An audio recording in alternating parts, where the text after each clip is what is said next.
Hem koydu kuyuqalaş masalesi boyunca Kırgızlar bugünkü turmuşunda dele işletip atat, koldanıp atat.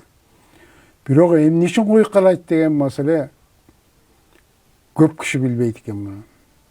Нечен жерлерди бел ашырып, ат арытып, тоон жыртып жүрүп, bir айыл академигинен таптым да.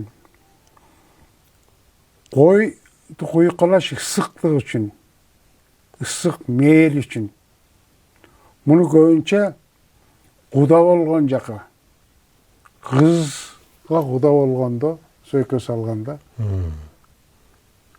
койду кuyuqalayт экен, ысык болсун деп. Кыргыздын ырымында чийки этти суук араздашуу, кызыл этти көтөрүп келиптир деп жамандашуунун белгиси катары көрүнөт. Мына. Ысык апарабыз деп койду кuyuqalап, эч кандай жерине тийбей, анан өрөөлөй деп коет.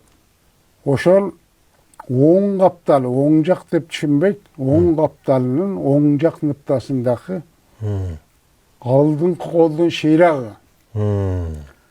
Сол капталда камчылар жагып коет. Ошонун шыйрагын кесип калып, өрөөлөп турсун дейт. Өрөөлөп дегени айкалышып турсун, айкалышып куда бололу деген маанини чыгарат экен. Кuyuqalaka апартыр дегенди бүтүн кыз жактын айылы ошо кuyuqa алып келиптир деп, жылуулукту нарк билген кишилер экен деп эт апарбай, кулду куруп, уулдун атасы кыздын атасына кулду куруп жүгүнүп барганда, сурап, кыз сурап барганда ысыктык апарат.